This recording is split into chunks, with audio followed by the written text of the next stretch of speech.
राधे राधे दोस्तों, जय श्री कृष्णा। कैसे हैं आप? आशा करती हूँ कि आप मंगलमय होंगे। हम बात करेंगे योगिनी एकादशी की। योगिनी एकादशी व्रत 2 जुलाई मंगलवार को रखा जाएगा। योगिनी एकादशी के व्रत से जाने अनजाने में हुए पापों से मुक्ति मिलती है। तो आइए सुनते हैं योगिनी एकादशी की कथा। उससे पहले अगर आपको वीडियो अच्छी लगे तो प्लीज़ लाइक करें, बेल आइकन को दबाएं, जिससे आने वाली वीडियो की नोटिफिकेशन आपको मिल सके। आइए सुनते हैं योगिनी एकादशी व्रत कथा। धर्मराज युधिष्ठिर कहने लगे कि महाराज, मैंने ज्येष्ठ शुक्ला एकादशी के व्रत का महात्म्य सुना। अब आप कृपा करके आषाढ़ कृष्णा एकादशी की कथा वर्णन कीजिए। इस एकादशी का क्या नाम है तथा क्या महात्म्य है, सो कृपा करके वर्णन कीजिए। श्री कृष्ण कहने लगे, हे राजन, आषाढ़ कृष्णा एकादशी का नाम योगिनी है। इस व्रत से समस्त पाप नष्ट हो जाते हैं। इस लोक में भोग और परलोक में मुक्ति देने वाली यह तीनों लोकों में प्रसिद्ध है। मैं तुमसे पुराणों में वर्णन की हुई कथा कहता हूँ, सो तुम ध्यान पूर्वक सुनो। स्वर्ग धाम की अलकापुरी नामक नगरी में कुबेर नाम का एक राजा राज्य करता था। वह शिव भक्त था और प्रतिदिन शिव की पूजा किया करता था। हेम नाम का एक माली पूजन के लिए उसके यहाँ फूल लाया करता था। उस हेम माली की विलाक्षी नाम की एक अत्यंत सुंदर स्त्री थी। एक दिन वह मानसरोवर से पुष्प तो ले आया, परंतु काम सख्त होने के कारण वह अपनी स्त्री से हास्य विनोद तथा रमण करने लगा।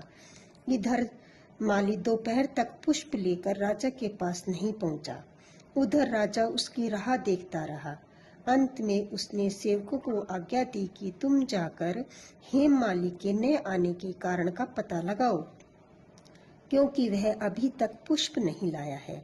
सेवकों ने वहां जाकर महाराज, वह तो बहुत पापी अति कामी है, अपनी स्त्री से हास्य विनोद तथा रमण कर रहा होगा। यह सुनकर कुबेर ने क्रोधित होकर उसे बुलाया।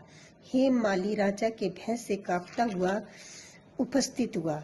राजा कुबेर क्रोध के मारे, जिसके होठ कांप रहे थे, कहने लगा, अरे पापी नीच कामी, तूने मेरे परम पूज्य ईश्वरों के भी ईश्वर श्री शिव जी महाराज का अनादर किया है।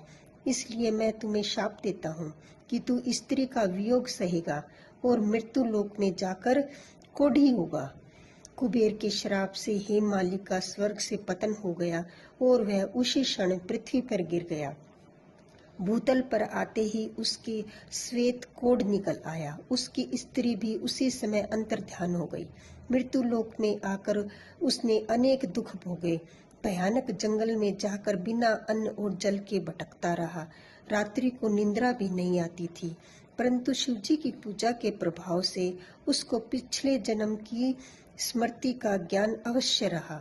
घूमते घूमते एक दिन वह मार्कंडे ऋषि के आश्रम में आया, जो ब्रह्मा से भी अधिक वृद्ध थे और जिनका आश्रम ब्रह्मा की सभा के समान लगता था। हेम माली वहां जाकर उसके पैरों में गिर पड़ा। उनको देखकर मार्कंडे जी बोले कि तूने ऐसा कौन सा पाप किया है जिसके प्रभाव से तू कोढ़ी होकर महान दुख भोग रहा है। हेम माली कहने लगा कि मैं कुबेर का सेवक हेम माली हूँ। मैं राजा की पूजा के लिए नित्य प्रति पुष्प लाया करता था। एक दिन मुझे अपनी स्त्री के साथ विहार करते देर हो गई और दोपहर तक पुष्प लेकर नहीं पहुंच सका, तो उन्होंने मुझे शाप दे दिया कि तुझे स्त्री का वियोग होगा और मृत्युलोक में जाकर कोढ़ी बनकर दुख भोगेगा। इस शाप से मैं कोढ़ी होकर अत्यंत दुख भोग रहा हूँ। अतः आप ऐसा कोई उपाय बताइए जिससे मेरा यहाँ दुख दूर हो जाए। इस पर मार्कंडे ऋषि बोले कि तूने मेरे सम्मुख चूंकि सत्य वचन कहे हैं, इसलिए मैं तेरे उद्धार के लिए एक व्रत बताता हूँ। यदि तू आषाढ़ मास के कृष्ण पक्ष की योगिनी नाम की एकादशी का विधि पूर्वक व्रत करेगा तो तेरे सब पाप नष्ट हो जाएंगे। यह सुनकर हेम माली ने अत्यंत प्रसन्न होकर मुनि को साष्टांग प्रणाम किया। मुनि ने उनको अत्यंत स्नेह के साथ उठाया। हेममालिनी ने मुनि के कथनानुसार विधि पूर्वक योगिनी एकादशी का व्रत किया और इसके प्रभाव से अपने पुराने स्वरूप में आकर अपनी स्त्री के साथ विहार करने लगा।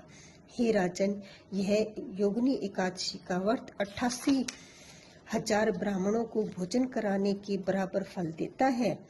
इस व्रत के समस्त पाप दूर हो जाते हैं और अंत में स्वर्ग की प्राप्ति होती है। बोलो जय श्री कृष्णा। दोस्तों, इस दिन मिश्री का सागर लेना चाहिए। मिश्री व दूध, फल, मिठाई आदि ले सकते हैं। मिलते हैं आने वाली वीडियो में। राधे राधे।